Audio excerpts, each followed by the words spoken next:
What's going on, guys? Welcome to In the Zone. I'm your host, Garrison Roy, and today we're going to have a full length interview episode. But if you want to go back to any of the other previous ones, we do have rants where I go on and discuss hot topics or call out some of the BS in the industry, and then we also have deep dive educational ones, getting a little bit more into the nitty gritty and some of the research and those mental minutes to help elevate your performance and help you get in the zone, right? But without further ado, we're going to go ahead and get right into it for this one. Super pumped. But we have Flint Wallace, the coordinator of pitching strategies with the Colorado Rockies. What's going on, Flint? Not a lot, Garrison. How are you, man? Doing great, man. I was kind of reflecting back earlier before we did this call. I was like, you know what? We've crossed paths several times, really. Like one as me being an athlete down at the Texas Baseball Ranch, and then also as a coach too. Yeah. So, it's kind of cool how it's all comes full circle and seeing how we've developed and changed over the years, but still in baseball. Yeah, no, I've really enjoyed seeing your progress from as a player and then into the coaching realm and into uh, giving information to everybody and trying to keep progressing the baseball game and move it forward. I love it. Yeah, no, that's the name of the game, pretty much. We want to make sure everybody has, like we mentioned off air a little bit, everyone has the same information, but there is a lot of misinformation out there, and I want to definitely kind of cut that out as much as possible because, it can ruin some guys' careers or, kind of deter guys off and maybe lead them down injuries possibly too. So we want to keep them out of that and making sure that they're prepared for whatever lies ahead for them. Absolutely. Yeah. And speaking of which, like you're getting prepped and ready for spring training here coming up, right? So what's that look like for you guys is, you people say like, "Oh, hey, the report time's here," but a lot of the coaches definitely show up before then, right? But how does that kind of fold into maybe a little bit behind the scenes that some people may not fully understand as a spectator? Yeah, coaches start trickling in a few days beforehand. Everybody's there a couple of days before the players report. Um, we our report dates for us coaches wise it's next Monday, and then we do our physicals, and then they with long when they do their physicals, and then we have some meetings and stuff before. And it's nice the first week or so. It's just pitchers and catchers, so you kind of move in slowly and get your feet wet, and you're not having to navigate everybody. And then position players come in, and then so it gets a little bit more hectic. And then a couple of weeks after that, then you have 150 extra minor leaguers come in, and then it gets really uh, chaotic a little bit, but it's fun. Oh yeah, a lot of moving parts, a lot of bodies everywhere, and then the games start rolling in, so then you got to make sure everybody's in the right place. It's definitely controlled chaos, I'm sure, in a way. Yeah, We have so many people to deal with. yeah, But cool. absolutely. Well, being the coordinator of pitching strategies, I think that kind of encompasses a lot of things, right? Like strategies as far as pitch execution or like, hey, this is what we're going to do for, you know, prepping for throwing or, whatever their focus is for bullpens, pitch changes, things like that, right? Like, and you probably have to talk to guys all throughout the entire system, if I'm not mistaken. Yeah, yeah. I travel everywhere during the season, all the way from the big leagues down to the Dominican. I hit everybody. Try to get to everywhere at least twice, but in most of the three times if I can. Um, yeah, and it's just kind of all encompassing on the development of how we want that guy to progress. So we look at his strengths, we look at uh, what he's doing with his pitch metrics, what he does with his delivery, what he's doing if he's recovering well enough, what he's doing between outings, what he's doing to prep himself for the workload, and try to match that all up to each individual to maximize his uh, potential and and his ability, and hopefully help us win ball games in Denver. Yeah, that's it. That's the name of the game and get it all that matched up. And especially in spring training, right? Like you have guys may or may not have been in touch with them and they're kind of off doing their own thing, going with whichever program. But once you see them there in spring training, it's like, hey, now we're kind of rolling with what we have in a way. Like you can't do there's still some prep time, right? But at the name of or basically whenever you get to sending those guys off to whatever teams they're going to be, like just like, hey, this is it. Like, this is what we're rolling with, right? So Yeah.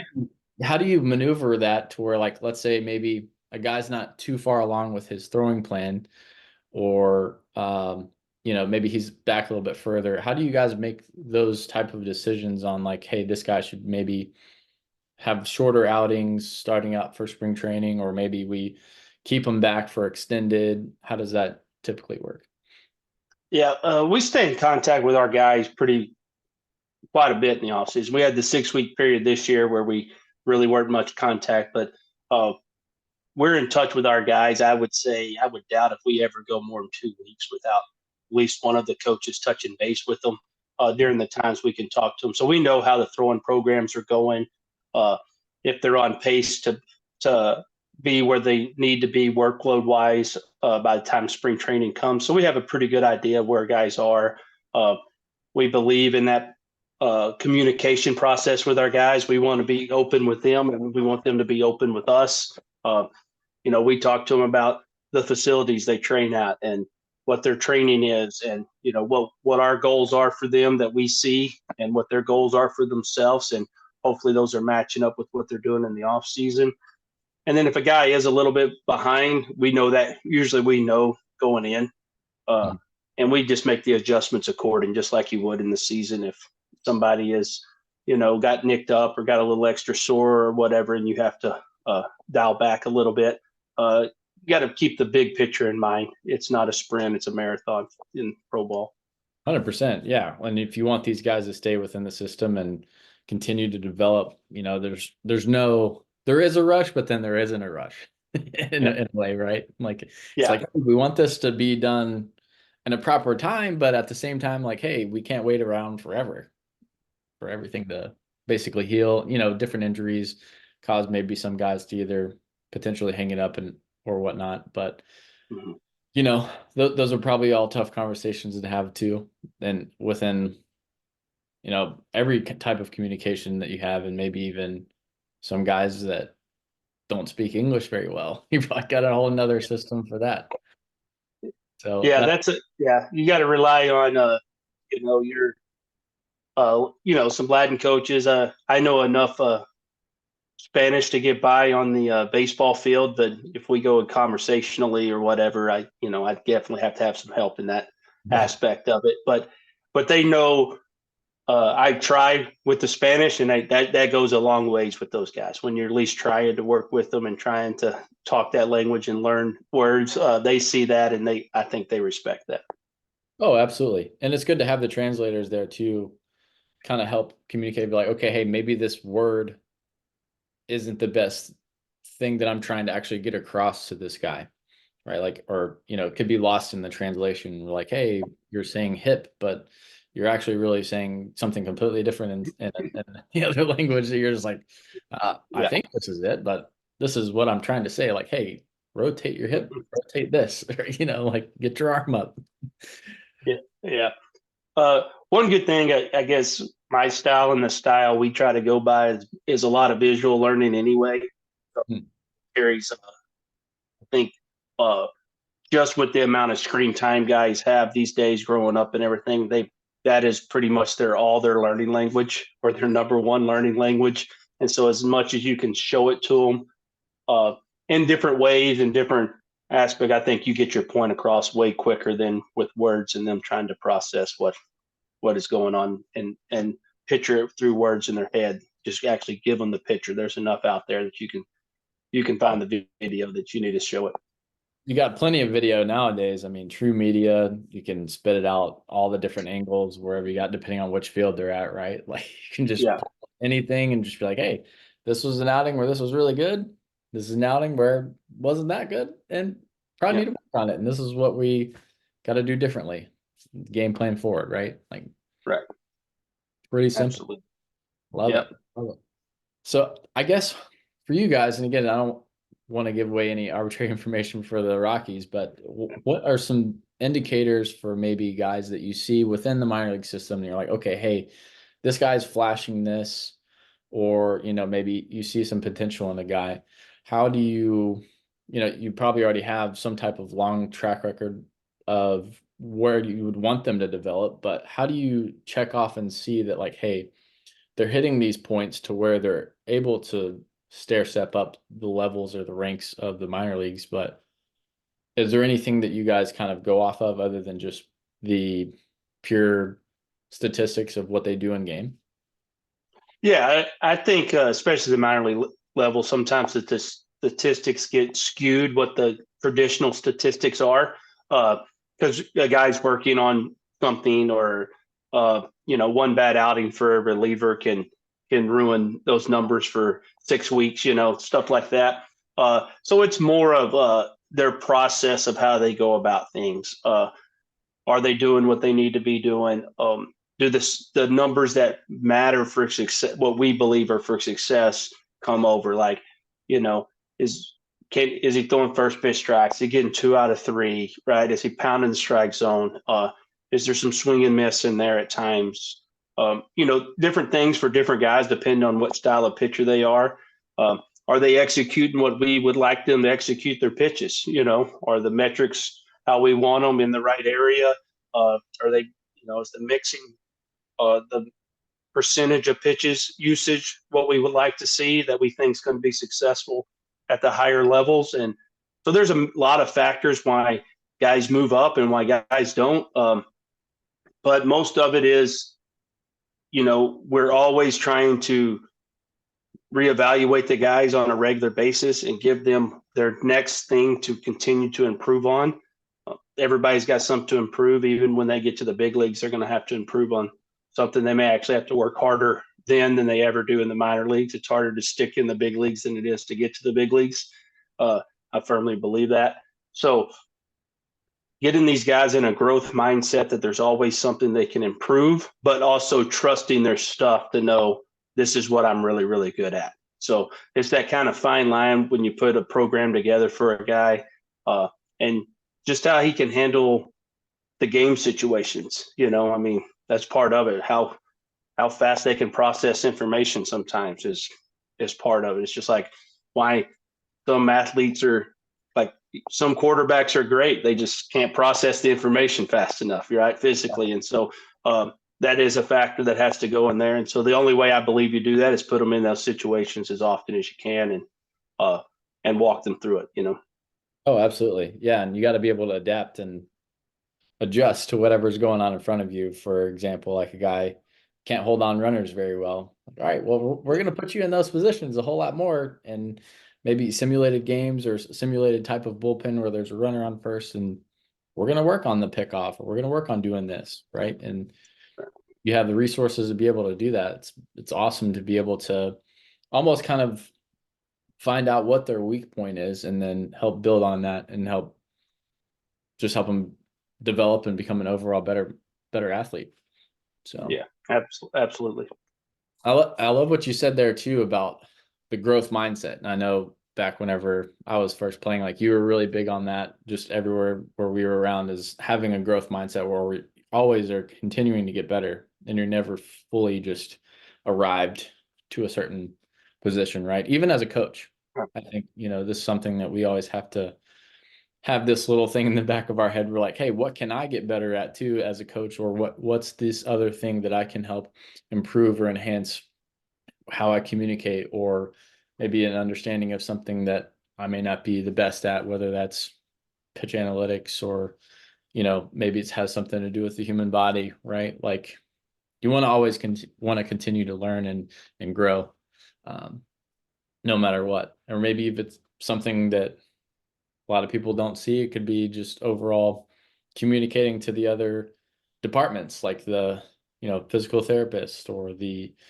the mental performance guys, or whatever other departments you got in there. To be able to collaborate with all those guys is definitely a, I don't want to say it's a lost skill, but it's something that a lot of people are starting to get a lot more involved with, to be able to have that collaboration. Yeah, absolutely. I think that's vital. We have to make sure everybody's on the same page for the guy. The guy's hearing the same message all the time from everybody.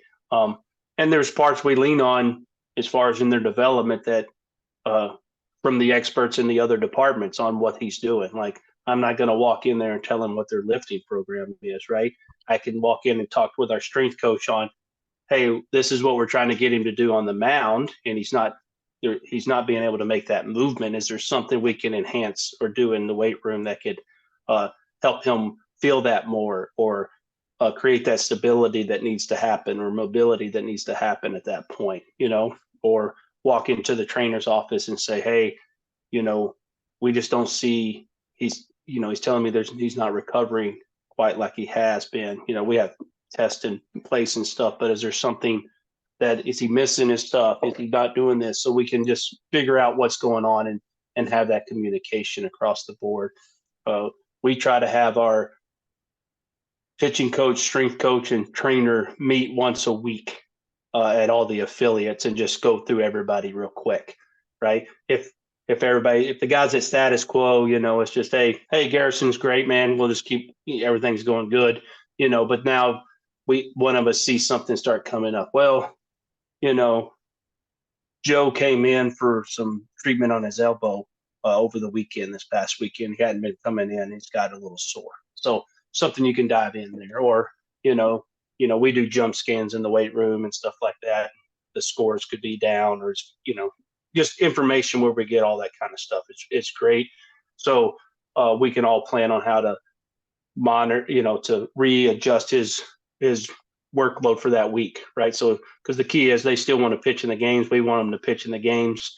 The other stuff around that is what can get adjusted so that they can get their appearances and get their time in the game. And that's how they get evaluated, and that's the true test for them. No, absolutely. Everything else is just preparation leading up to that, right? Like you can axe and change.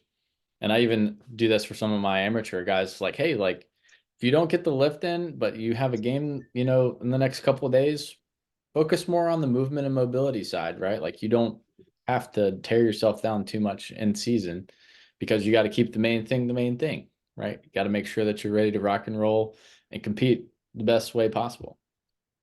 Yeah, exactly. But you can't also just not lift all season either. So there has to be that fine balance that you get with guys, because some guys will get that way. Like they missed a lift because they were fatigued and they played, and then they perform really well. And now they think, oh, well, I performed, so I didn't lift. Well, no, you just performed well because we gave you a chance to recover. But now if you don't lift, you're not going to keep your strength up, and your abilities are going to diminish as the season goes on. So educating the players is a big part of it, right? And that's the thing now. Kids come in, or they're not kids. The men come in to pro ball. They're way more educated than I was at that age on that part of what it was, or even probably you were at that age. And us as a development staff have to be on top of that stuff too, because if they come in and you can't talk their language, or you don't feel they can relate to you about something they feel that was important in their development, right? Then sometimes that trust factor of, do I go to this guy when I'm struggling, comes in. Not that whether I'm not trusting me as far as human being, but just, is this the guy I need to go to if I start struggling? Oh, absolutely. Yeah, you got to have some rapport there with that. And like you mentioned, speaking that language, even if it's not, English to Spanish, it's like, okay, hey, like this guy talks more like, driveline lingo, or this guy talks more old school lingo, or, whatever the school of thought that he comes from. Yeah. It's good for guys to be familiar with those.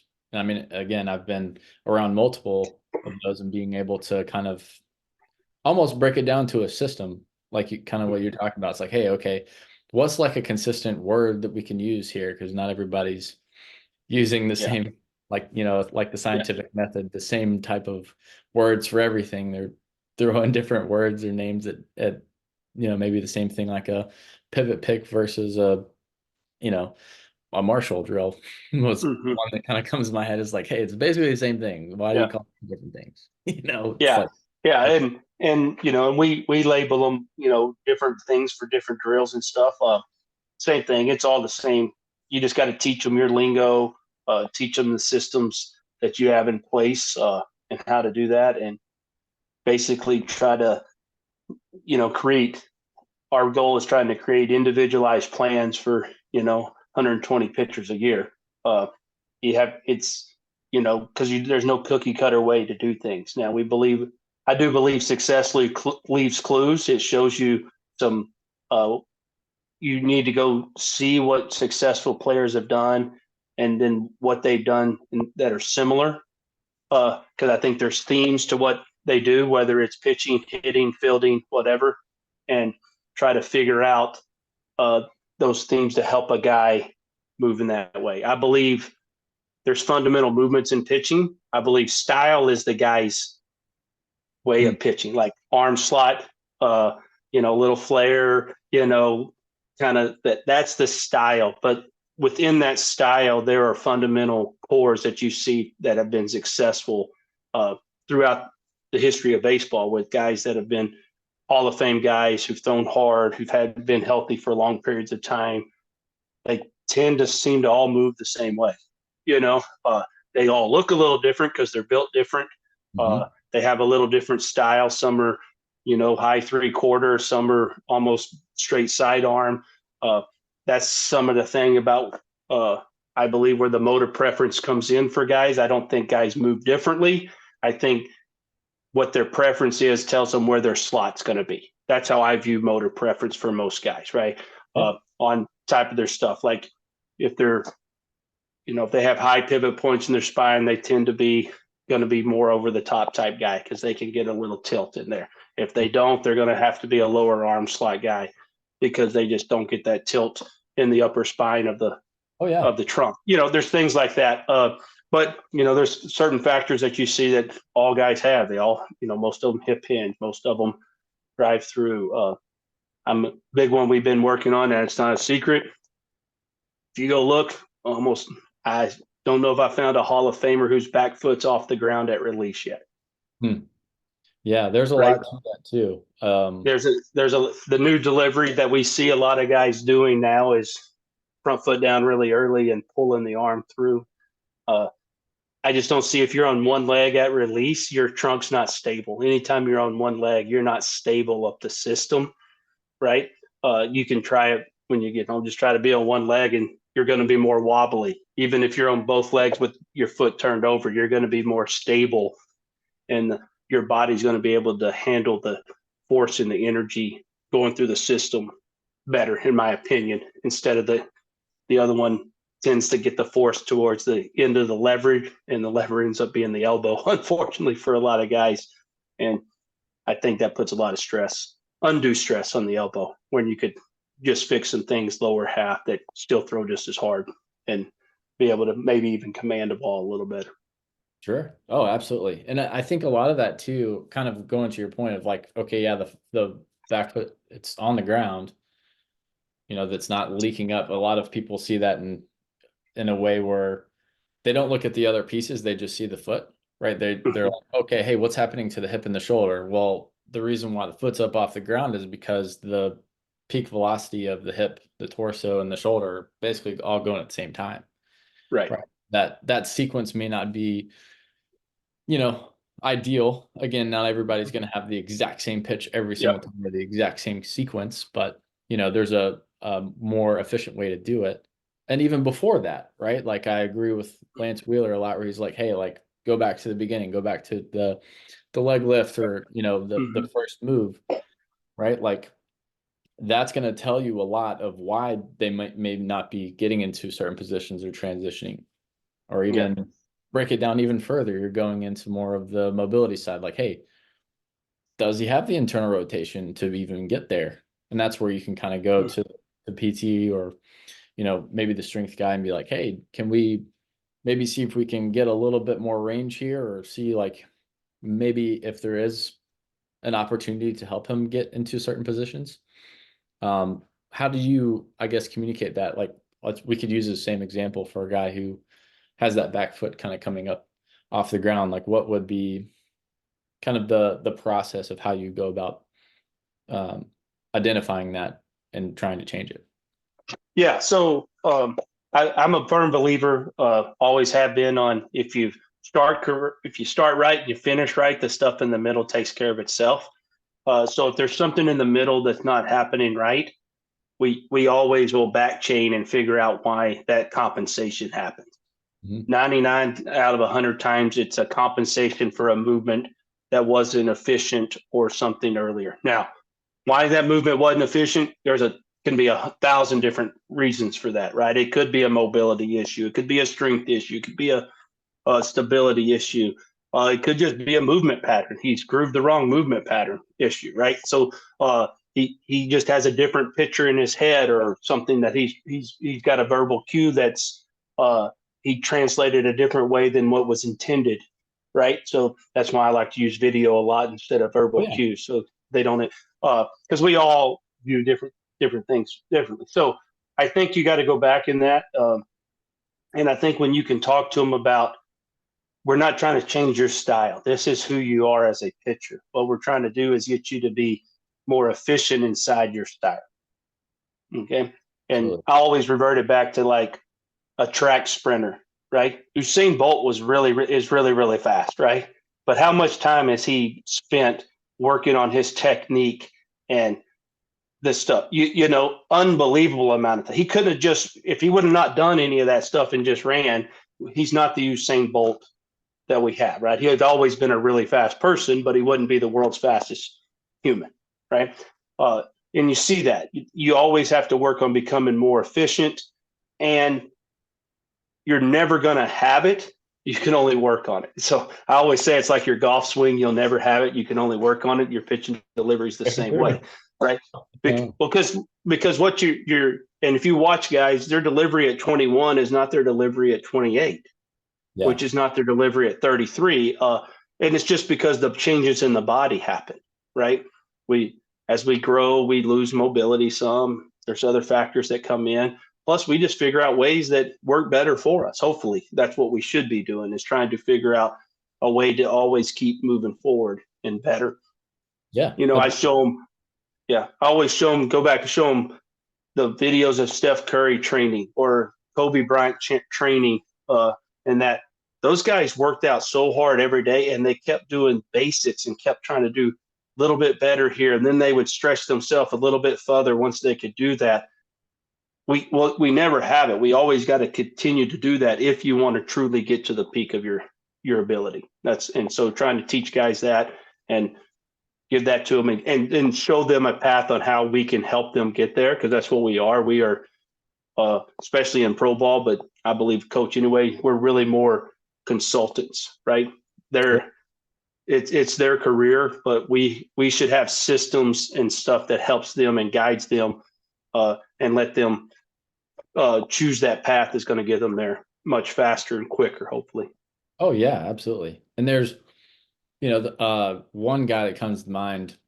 I'll kind of leave him out because it might put another organization on blast. Not you guys, but a guy went in, he was, at school throwing really, really well, so like that 2021 age range, and lighting it up triple digits. And then all of a sudden, he goes into this organization, pro ball, and they try to kind of change and tweak things. And all of a sudden his performance goes down, velocity, all that good stuff, right?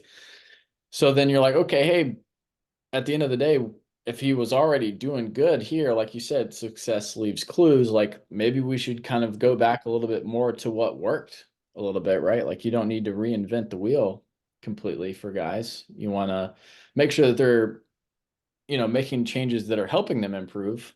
And again, there's probably a lot more nuance to this, context dependent. Like if there Mm-hmm. was injuries, things like that, then yeah, the body's not going to be able to move nearly as well as it maybe was able to at 21 versus the age of 28, Mm-hmm. but I always like to use guys, especially if they've thrown really hard in the past. I want to look at those videos too, and then kind of compare that to where they're at now, if the performance is depreciated, right? Or maybe like one with pain if they're currently having pain or soreness, and one without, where everything Yeah. was going good. It's a good way to kind of almost kind of compare and contrast how those two might be different. Yeah, I agree. I mean, I think if a guy's performing well and he's healthy, right? There's some things in the body we just don't know that he's kind of figured out and done that. But if there has been a past injury in there, I I firmly believe if a guy's had TJ, he should not throw like he used to throw. There should be some change when he comes back from where he threw, right? I firmly believe that, right? Not just he may have been throwing 99, but he blew out, right? It's not if he comes back and throws exactly like that, there's a chance that that movement pattern was putting extra stress somewhere, right? Oh yeah. So there should be some changes made. So there's things you have to go back and look at, and you talk with guys with, and a lot of our guys are young. They hadn't had the arm problem yet, but uh, you know that's where listening to our trainers and our strength coaches come in, where guys start getting really sore or uh, they're getting treatment on an area. As pitching coaches, we need to.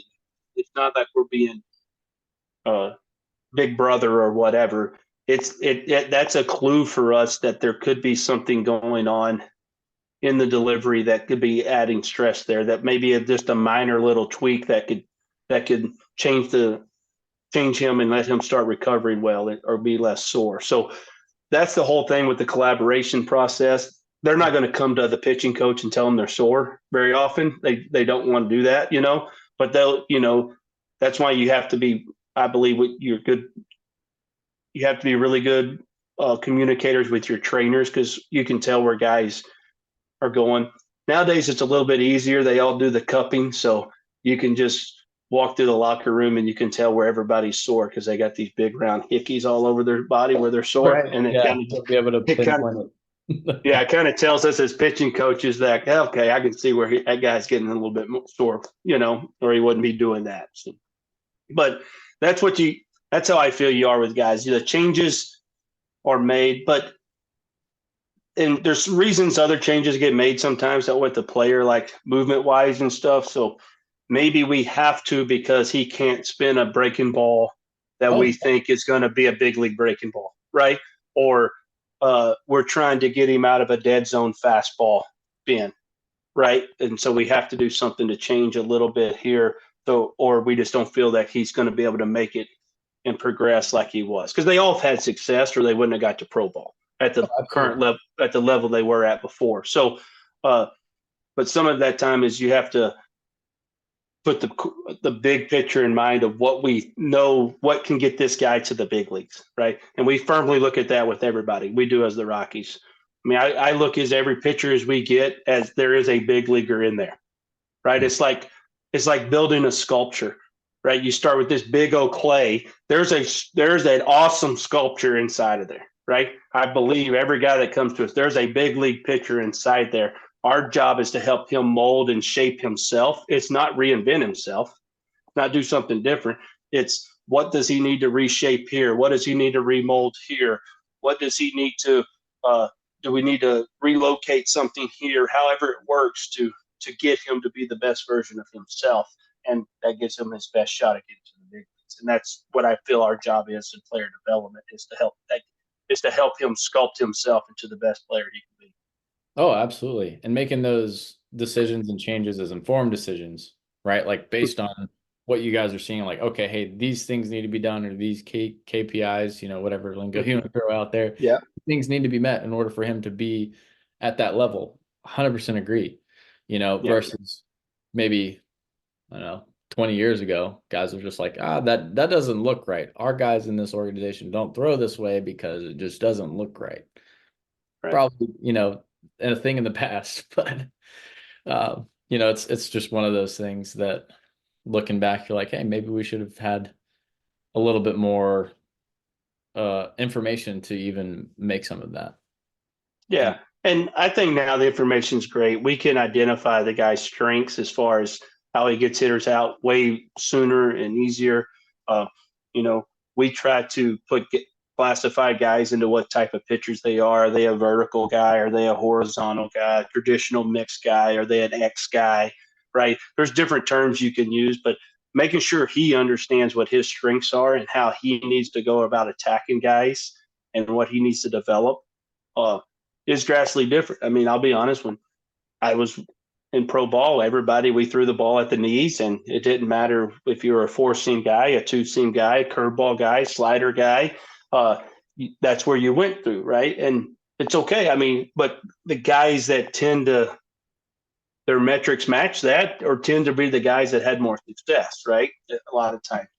But then you go back and you look, or you just had the guys that just threw so hard back then that they let them do whatever they wanted to, but which tend to be the four seam ride guys with curveballs that they kind of let go back in the days. But now everybody throws that velo, right? I mean, you don't separate yourself with velo very often anymore. It's the movement of the pitches. Yeah. And our biggest goal is make sure a guy knows who he is, right? What he can go to when he needs to go get a pitch, when he needs to create something, when he needs to get an out, what's his best option? Not what the scouting report says or whatever. What he knows is his best pitch to go and get an out at this point in time. That's what we try to instill in our guys from day one. For them to have that identity and who they are, that's huge, right? Like they need to know, hey, I'm really good at attacking guys up in the zone, and then have some other pitch that goes down, regardless of whatever pitch it might be. For them to kind of try to go and chase trying to throw a sweeper is probably not the best idea. Right? No. And that's happened. I mean, we'll get guys that come in that were a vertical type pitcher and they came in the last couple of seasons and may have a sweeper, right? It happens. Or all of a sudden you get a guy that's sinker slider guy and all of a sudden he's started chasing vert for some reason on a four seamer and does it not necessarily as bad, but all of a sudden his two seamer doesn't play like it used to. It got right. So no pitch works in a vacuum, right? We have to, when we tell our guys like, hey, that may look great by itself, but how does it play with the rest of your arsenal? We're trying to create the best arsenal here, not just the best individual pitch, right? Because at the big leagues, very few guys can get by with just one pitch, right? There's not very many Mario Riveras in the world. Not many of them, more of those left. No, that's why everybody knows who that is. There's one of them. I mean, he had two pitches, but he even had basically just minimal movement on those. It's crazy for him to be able to have the success that he did with that. But yeah, kind of going back to your point there of, certain pitches and affecting the entire arsenal. Like I've seen this trend with guys, if they're a curve and slider guy, again, this is probably just more on the college side. Sometimes their consistency of those pitches get off, especially if they're trying to throw it almost like back to back. So the shape's not always going to stay the same. At what point do you basically think like, hey, maybe we just need to axe one pitch and just go all in on the slider, or hey, we'll go all in on the curveball? Yeah, our big thing is what plays best off their best fastball, right? So that what's going to be that type. I always look up what's going to be the pitch for off your fastball that you're going to be able to throw and pair with the best, and that would be our main one that we'd want to throw. So it can depends. If the guy's going to be more of a four-seam guy, and if we see the metric has a little bit more ride or whatever, then we're probably going to want to pitch with more depth. So it's probably going to be the curveball, as long as we would grade the pitches pretty equal to each other, right? I'm not saying you have to, if they have both of them and we thought they were going to be. The first way we would look at is just which one we thought grades out better, right? We have enough metrics at the big league level now that we know, hey, this pitch at this velo with this movement plays really well, right? So you got a better shot of that having success than maybe this pitch that didn't play quite as well. So there's a lot of factors that go into what you try to do there. But if they start running into each other a lot on the breaking balls, then that's something you'll have to go and really figure out which way direction, sit down with the guy, which way he wants to go, what he wants to do. And for us in Denver, we need guys like that, honestly, that can throw both sometimes. And it's a good thing. Oops, sorry. Didn't mean to hit that. It's not a bad thing. Says we have different pitches play differently in different environment, in our environment. So when we're at altitude is when we're at sea level. So sometimes a pitch that we need to bridge a pitch When we're at sea level, we don't need that pitch once we get to altitude, or don't need to use it near as much when we get to altitude because we don't have to bridge that movement anymore. So that's why some guys need it. We got a big guy with a big four-seam curveball. He's probably still needs a slider or cutter for sea level, but he may not have to have it as much for altitude with us. And everybody says, well, wouldn't the curveball break less? Well, yes, but it breaks into that point where we get what we want to call our ideal separation, which I think most guys, it's about 2 foot is about ideal, give or take an inch or two. You want about that 24-inch movement between pitches is about the maximum. Maybe you can get by with 26 before you need a bridge pitch in there. Well, altitude, sometimes that's all we get, separation. So I don't need the bridge pitch, right? The bridge pitch actually becomes really flat and really bad slider. Now when I'm at sea level and I'm getting 32 inches of movement difference between fastball and curveball, now I need that pitch. So just understanding, and for us to develop guys that way, understanding to teach them usage. We don't change how a guy pitches. Like, I think anybody can be successful in different. It's more what usage of pitches need. How you may have to readjust the usage of how you go about attacking guys once you get to altitude. Yeah, no, I'm glad you brought that up, and I was actually going to have that as like next questions, because the Yeah, environment does play a huge role. And I mean, hear guys that play anywhere in the leagues or any of the teams that are over by you guys, it's like, yeah, it's ball flies different, man.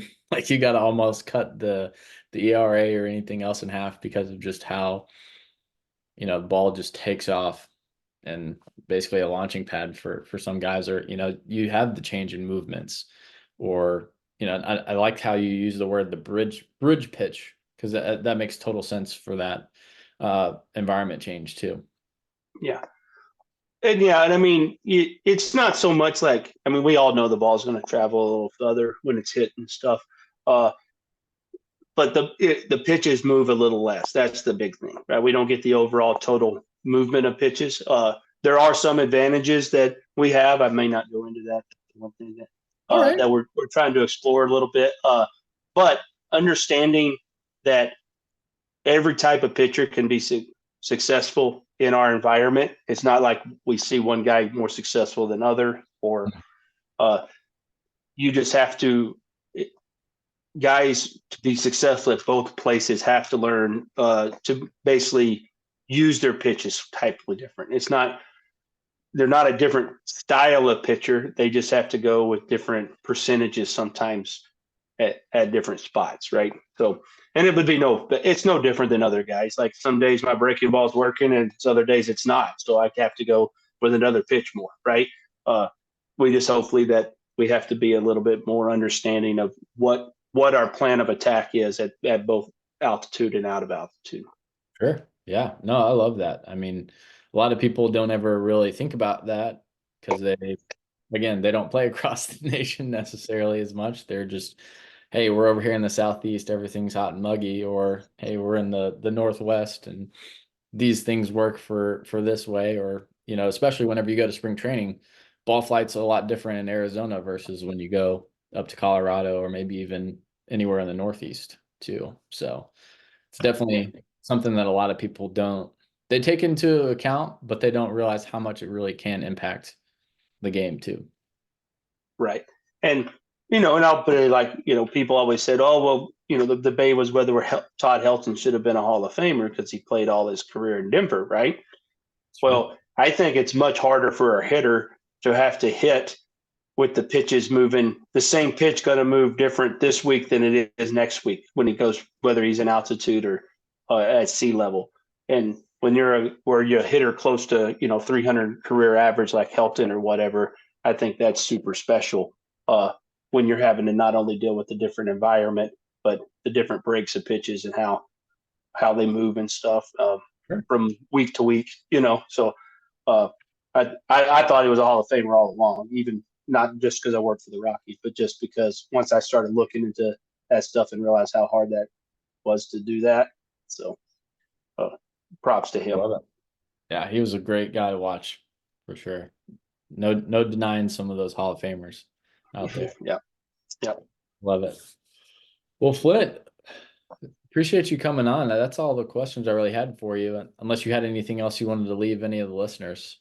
Um, Oh no, and I appreciate you having me on, Garrison. I hope it was a great conversation. I hope we somebody gets one little nugget out of here that they can take and help them help a player get better. That's the whole goal with all of us is go out every day and help each player get a little bit better. And then we put enough of those days together, then we start seeing some guys do some special things, I believe. that's it, brick by brick every day, right? Yep, absolutely. Awesome. Awesome. Well, thanks again, Flint. And for those of you listening, stay in the zone.